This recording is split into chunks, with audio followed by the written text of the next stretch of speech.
नशा है मोदी जी को। इतने आम घर से निकले हैं वो, जितने आम घर से निकले हैं, तुम्हें आज उनका दिखाई पड़ रहा है पीएम बनना। वो जो 15 साल से लेकर 60 साल तक का सफर तय किया होगा, तुम भी तो उसी रास्ते से गुजर रहे हो। अपने से अंदाजा लगा लो उन्होंने कितना स्ट्रगल किया होगा, लेकिन वो नशा रहा होगा।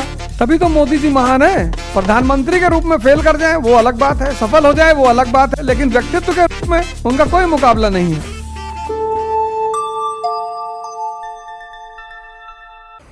देखो, नशा जो है ना, इस दुनिया में जितने भी महान लोग हुए, एक तो नशा ये है जो आम आदमी करता है, इसीलिए इस नशे को बड़ा घटिया कहा गया, क्योंकि चढ़ता है उतरता है। एक नशा है तुमको अपने अंदर किसी चीज को करने का, उतरता ही नहीं। मीरा को देखो, मीरा का जीवन पढ़ो, भगवान का नशा उतर ही नहीं रहा है। इसलिए जितने नशे उतर जाते हैं उनको नशा नहीं कहते, उनको उत्तेजना कहते हैं।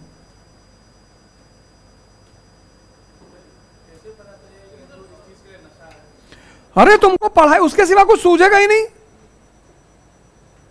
उसके सिवा कुछ सूझेगा ही नहीं। दूसरा कोई कुछ भी तुम्हें दिखा दे, तुम देखोगे ही नहीं, चाहिए ही नहीं, बात ही नहीं करना। कुछ कहने वहने की जरूरत थोड़ी है। हाँ, तो 1,000 सीट तो है, सीट भी तो 1,000 है, और 10 लाख लोग हैं, 15 लाख लोग हैं, तो यूपीएससी को भी तो पता है कि वो 1,000 नशेड़ी आ जाएंगे अंदर।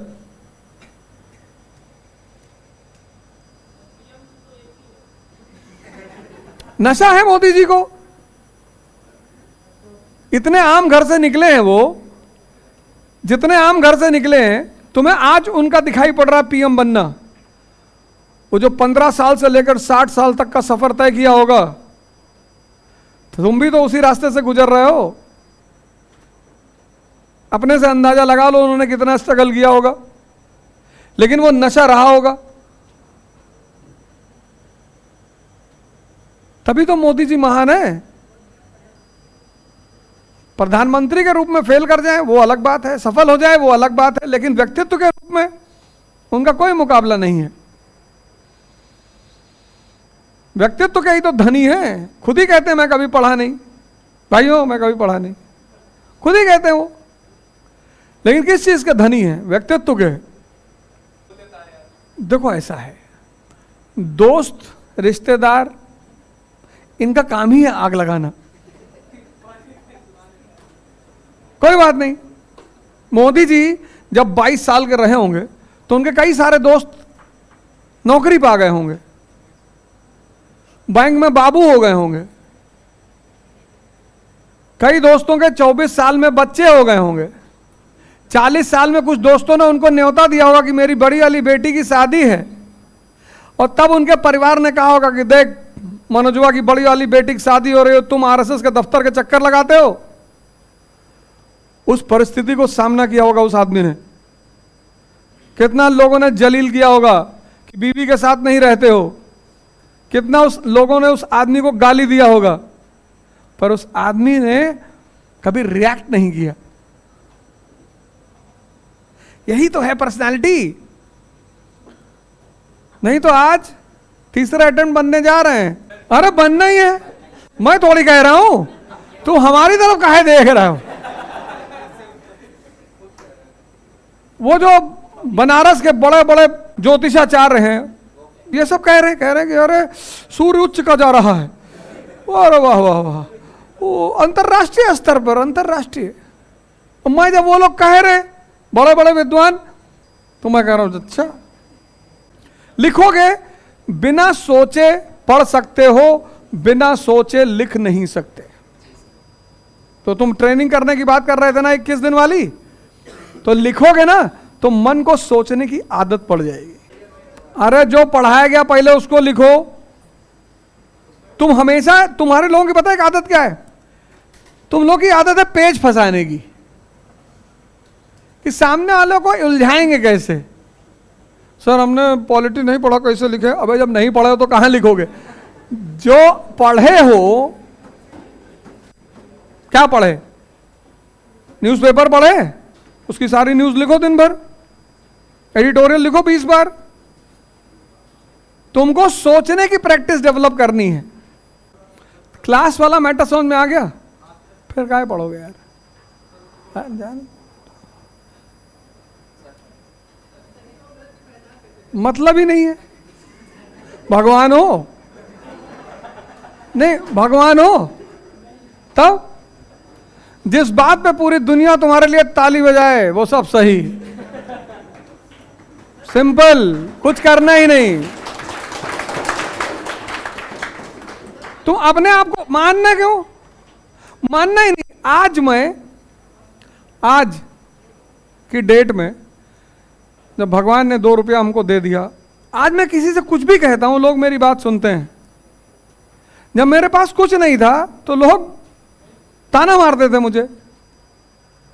यहां कुछ सही गलत नहीं होता, यहां सिर्फ एक चीज डिसाइड करती कि सही और गलत क्या है, शक्ति। और तुम्हारे पास शक्ति है और तुमने यहां तक बाल छिलवा लिए, सिर्फ यहां बचा हुआ है। बुलाया तुमने लोगों को, जरा आप जी बाबूजी कैसा लग रहा है? भगवान की तरह लग रहा है बाबूजी, बहुत अच्छा लग रहा है। ये सब फालतू के विचार, ये सब आना ही नहीं चाहिए मन में। यहां शक्ति डिसाइड करेगी कि सही क्या है और गलत क्या है। हनुमान मंदिर कभी गए हो? सिविल लाइन वाला बताओ। आगे लिखा हुआ सामने वीर भोग गया वसुंधरा। अब की बार जाना मंदिर तो जो ऊपर लाइंस लिखी हैं उसको पढ़ना। यहां कोई सही गलत नहीं होता। क्या क्या डेवलप करना? शक्ति का डलने करने का सबसे अच्छा तरीका है संघर्ष।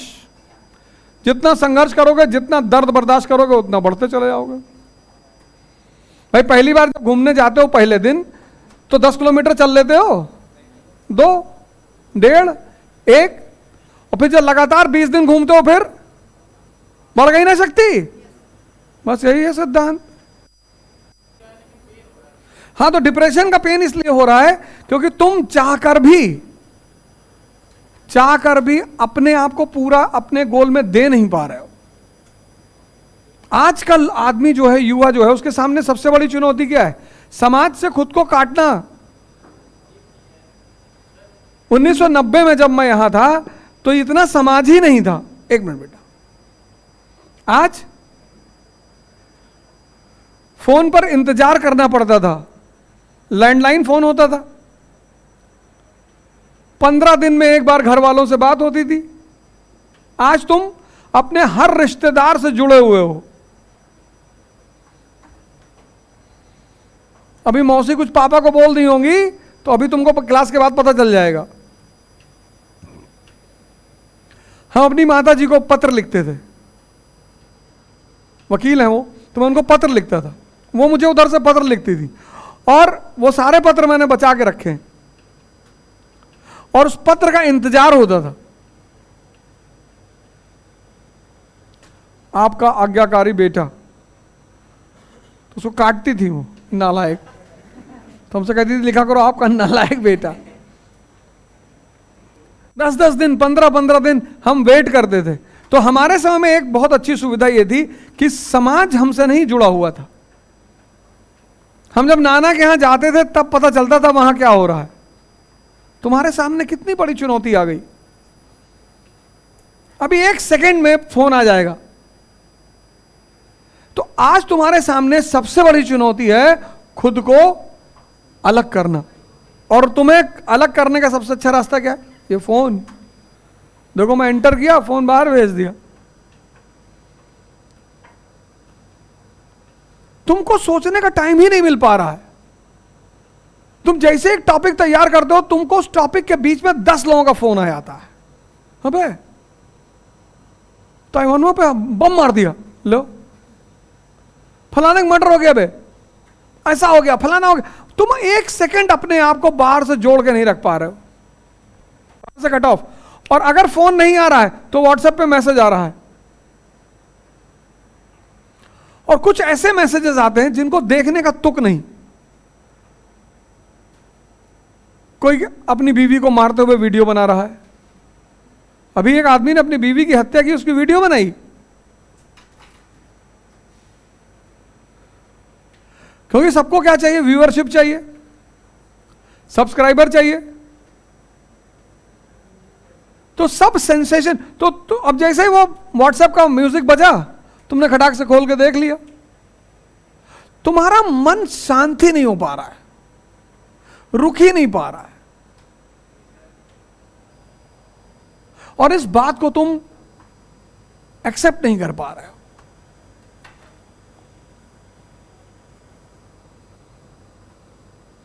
मान ही नहीं रहे हो। वॉशरूम में फोन लेके लोग जा रहे हैं, पता लगा 45 मिनट वहीं बैठे हैं। खटखटाना पड़ रहा है कि कब तक। आ रहे पिक्चर देख रहे थे, वहीं बैठ गए 45 मिनट। 45 मिनट मोबाइल सामने रखे हैं, ब्रश कर रहे हैं, मसूड़े में घुस गया ब्रश। अरे यार, अभी खाना खाते खाते एक बच्चा खाना खा रहा था, मोबाइल देख रहा था, उसके लंग्स में दाल का दाना चला गया, मौत हो गई तुरंत।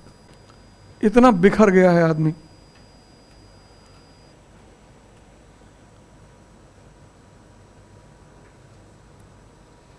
इतना आदमी बिखर गया है, समेट ही नहीं पा रहा अपने आप को।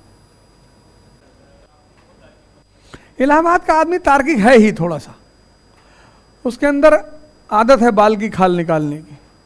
इलाहाबादियों का लक्षण है, जिसको प्रूव करना चाहोगे वो उसी का विरोध करेंगे।